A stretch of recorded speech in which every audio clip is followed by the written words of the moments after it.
La doctora María Paula Romo, la líder del movimiento Ruptura de los 25, está hoy aquí en la República.es. Doctora, ¿cómo está usted? Buenos días. Muy bien, Jorge, muchas gracias. Buenos días. Muy bien. Supe que en estos días su ex aliado, el señor Correa, se hizo unas referencias no muy amistosas como son siempre las de él contra usted. Bueno, muy bien, porque hay algunas cosas que vamos logrando. El tema de la inscripción del movimiento Ruptura, el Consejo Nacional Electoral nos asignó el número 25 y siempre para un movimiento que tenemos ya 8 años antes de llegar a este punto, sí, es un gran desafío, pero nos emociona también enfrentar este nuevo momento.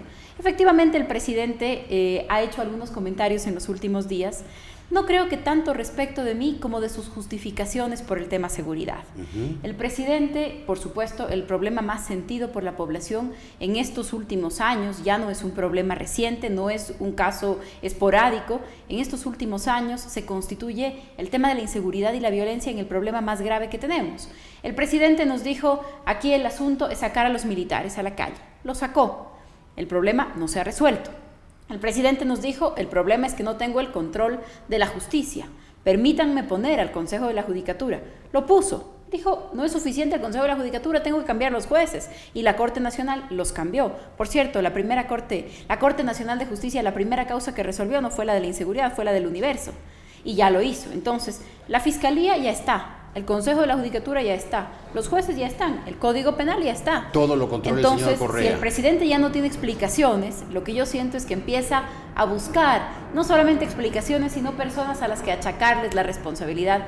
Y ahora lo que ha comentado es que yo no debería tener opiniones respecto del Código Penal porque no soy una abogada litigante penalista. Si lo vemos de esa manera y damos por cierto el comentario del presidente, supongo que él tampoco nos volverá a hablar de derecho penal y que no volverá a hablar de ninguna ley porque él no es abogado. Y entonces lo que tendríamos que hacer es reclamarle, porque en la reforma de la justicia para enfrentar la delincuencia nos puso en el Consejo de la Judicatura a un ingeniero en telecomunicaciones y no a un litigante penalista, ¿no? Claro. Creo que el presidente se enreda en sus propios hechos, en sus propias decisiones, en sus propias palabras y que le queda muy mal a un presidente que tiene el control, él tiene el control de la Fiscalía, de la Policía, de las Fuerzas Armadas, de los jueces, del Consejo de la Judicatura, de las cárceles, y que teniendo el control de todo eso, pretenda que la que tiene que darle respuestas al país sobre la seguridad soy yo, creo que es uno de los exabruptos que el presidente ha tenido en estos últimos días. Los últimos años, porque no para tener exabruptos. Algunos sí, los puntuales los últimos días, ha estado más enfocado en el tema, supongo que es porque mira que se le va de las manos y ya no tiene más respuestas. ¿Se le va de las manos el tema inseguridad o se le va de las manos en general la política y el país?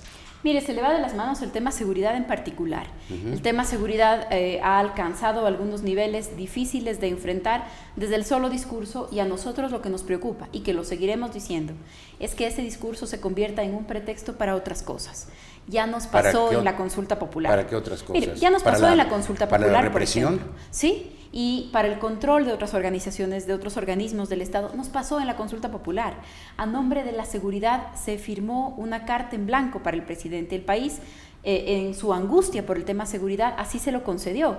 Y no ha funcionado. Yo me temo que a nombre de la seguridad estemos cerca de aprobar un código penal peor que el anterior y además en una línea autoritaria de verdad que debe preocuparnos a todos. Ahora, doctora, le recuerdo que Ruptura de los 25 y usted en particular como asambleísta eran aliados del señor Correa cuando aprobó todas estas políticas noveleras que han fracasado tan estrepitosamente como la apertura de las fronteras. Entraron al país decenas de miles de personas cuyos antecedentes nadie conocía, a pretexto de país de fronteras abiertas, de cielos limpios, de no sé qué, y ustedes lo apoyaron, lo aplaudieron cuando el señor Correa anunciaba estas cosas que son gran parte de las causantes de lo que está pasando, de lo mucho de malo que está pasando en el tema de inseguridad en el país. Mire, yo creo que no hay que atribuirle al tema migratorio el problema de seguridad. No solo a ese. Podemos discutirlo, por supuesto, sobre todo en algunos casos respecto del propio tráfico de personas, que el Ecuador con esta cantidad de facilidades se ha convertido en un puente para el tráfico de personas, por ejemplo, ciudadanos que vienen de países de África, porque este es un puerto más cercano a los Estados Unidos. Eso es así. O cubanos que escapan de la dictadura castrista, gente que quiere llegar a los Estados Unidos. Exacto, y esas son las cosas que deberían preocuparnos. Ahora, el tema del manejo de las relaciones exteriores no son motivo de leyes. No hay una ley que dice eso. Es el Ejecutivo el que decide, y el Ejecutivo debe decidir para cada caso, Jorge. Integración con la Comunidad Andina de Naciones, por supuesto. Si tenemos un convenio con la Comunidad Andina de Libre Movilidad en la región, que tiene más de una década, entonces ese no es un problema. Un problema es tener una política errática respecto de las relaciones internacionales. No errática, tan errática fue no errática, que... pésima. Claro, pero además errática, porque en un momento se dijo 0 visas. Inmediatamente, no sé si inmediatamente, pero algunos meses después el gobierno dijo para algunos países, por ejemplo del África, visas, porque empezó a mirarse como un puente para el tráfico de personas. Entonces, efectivamente, ahí hay temas que hay que discutir, pero es integral el tema de la seguridad. El tema de la seguridad es continental. No es un problema doméstico del Ecuador, es un problema de un continente completo muy vinculado al mercado ilícito del narcotráfico. De acuerdo, pero el tema de la inseguridad se ha agravado dramáticamente en los 5 años y medio del señor Correa. Sí, claro, y se ha agravado aquí y en otros países de la región. Pero sobre todo en el Ecuador. Aquí porque nosotros no teníamos unos índices como los que hoy conocemos. Así es, por supuesto. Y creo yo que hay que enfocarlo de manera integral y también de manera regional. En este momento, en el propio Código Penal, en la escasa discusión que hay respecto del tema del narcotráfico y respecto del tema de lo que se conoce en el mundo como reducción de daños, política de reducción de daños frente al narcotráfico, ha habido un debate escaso y en este momento en el Ecuador casi se ve como que es un debate impulsado por un grupo de consumidores de drogas, cuando en verdad el tema de la reducción de daños fue el punto central de la cumbre en Cartagena, de la cumbre de los países de las Américas, de la cumbre de las Américas. Entonces, creo que nos hace falta mucho debate respecto de eso, y es en ese debate que el país, seamos o no simpatizantes del presidente del momento, el país espera que un presidente aborde esos debates. Claro. Vamos al tema político. Ruptura de los 25, ¿cómo se está preparando? ¿Qué está pensando para las elecciones del año próximo? Nosotros estamos pensando que esas elecciones son un paso más en un camino que lleva 8 años y que esperemos que tenga muchos años más por delante. El rescate democrático, la institucionalidad democrática también depende de los movimientos y los partidos.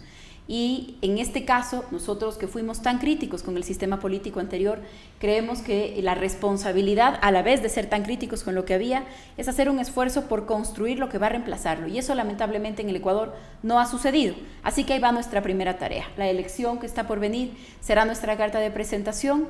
Tenemos que hacer el esfuerzo, y para eso estamos trabajando, de mostrarle al país que pensamos en la ruptura como una plataforma y como una alternativa política para lo inmediato y para el largo plazo, en la posibilidad de combinar una irrupción de gente joven en la política, y ya no me refiero a nosotros tenemos ya alguna experiencia en el tema, pero que pueda ser la ruptura una plataforma para mostrarle al Ecuador otra gente valiosa que probablemente teme meterse a la política, no está animada a meterse a la política, combinar eso también con algo más de experiencia, la nuestra y probablemente de otros sectores. Estamos en esas conversaciones y ojalá lo que nosotros hemos intentado todo el tiempo es decir, la política no tiene por qué ser una actividad extraordinaria, no es de seres extraordinarios, es un encargo para ciudadanos, es un encargo temporal, los ciudadanos tenemos que tomar así la política, y no puede ser que a quien le pidamos que se acerque a la política le digamos, a cambio de esto van a destruir tu vida privada, tu familia, tu reputación.